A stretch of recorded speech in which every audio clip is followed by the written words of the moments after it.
There's more breaking news on the Ukraine matter now involving allegations of political bias. Attorneys who represent the whistleblower say their client did have contact with presidential candidates on both parties, but insisting it was only in their roles as elected officials. Got that? Time for a headliner. North Carolina Congressman Mark Meadows, member of the House Oversight Committee. Sir, how are you? And good morning. And good morning. You for coming back great. here. Well, good to be with you both. They characterized the contact as saying that there was only contact with their roles as members of Congress. That's the clarification that's noted here. Do you expect this hearing tomorrow with the former Ukraine ambassador to take place? Yes or no? Well, right now we're anticipating that it will take place. We're getting prepped on our side if it takes place. I know Jim Jordan, myself, and other members that were in the first interview with Ambassador Volker will be there. But there's a lot of questions for the ambassador to ask and be answered. You know, when you really look at this, this is all about making sure that transparency happens across the board.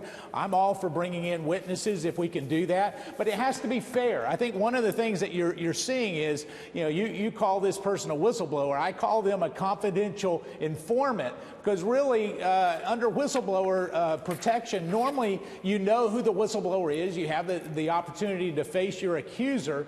But here's what we do know. The longer this goes on, the more we realize that there was a coordination on behalf of this confidential informant with Democrats.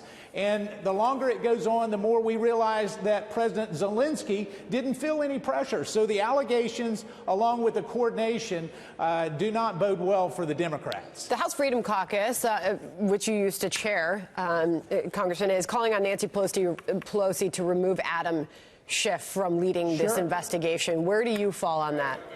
Well, I support that. Chairman Biggs has reached out to all our Freedom Caucus members.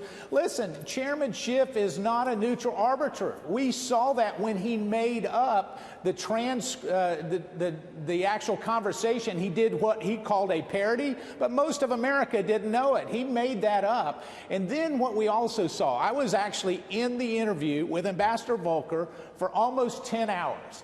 What we saw were releases of text messages that didn't actually correspond with the unbelievable testimony that Ambassador Volker had. Let's release those transcripts. This is all about politics. This is all about Adam Schiff trying to make sure that President Donald Trump doesn't get reelected. You know she's not going to remove Adam Schiff.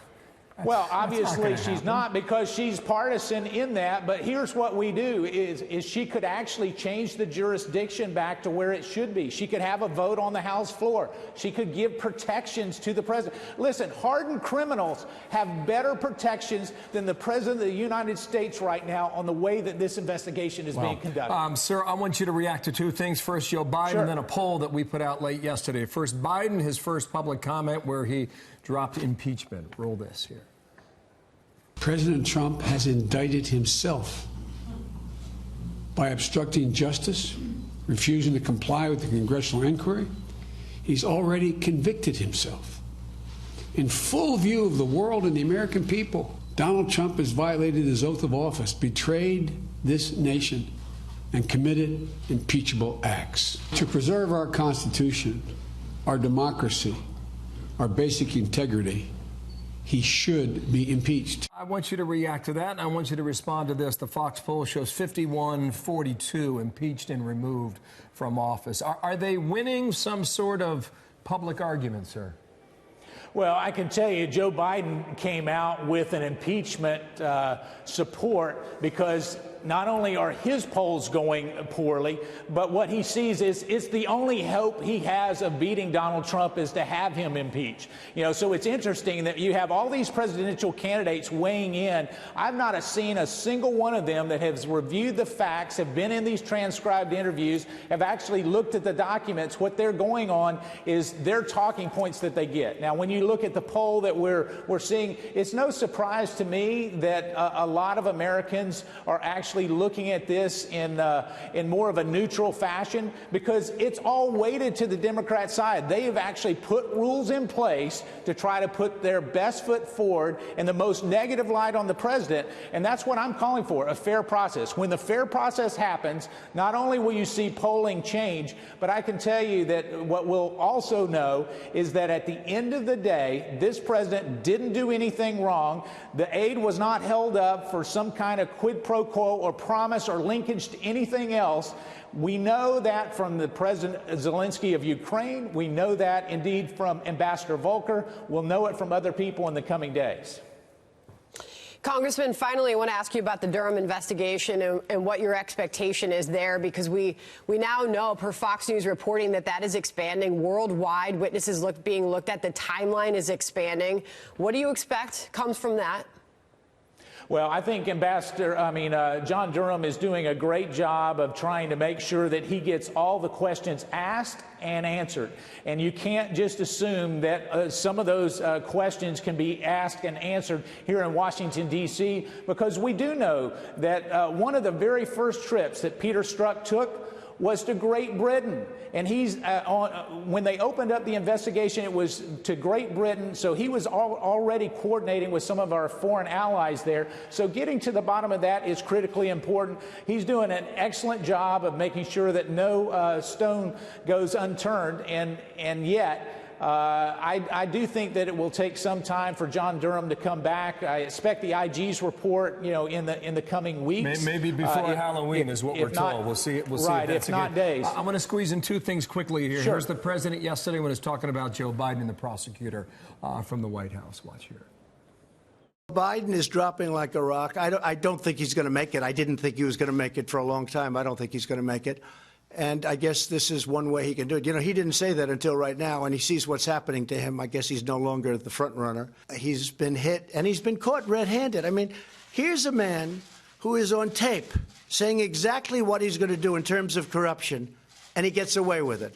If that ever happened to a Republican, they'd be getting the electric chair.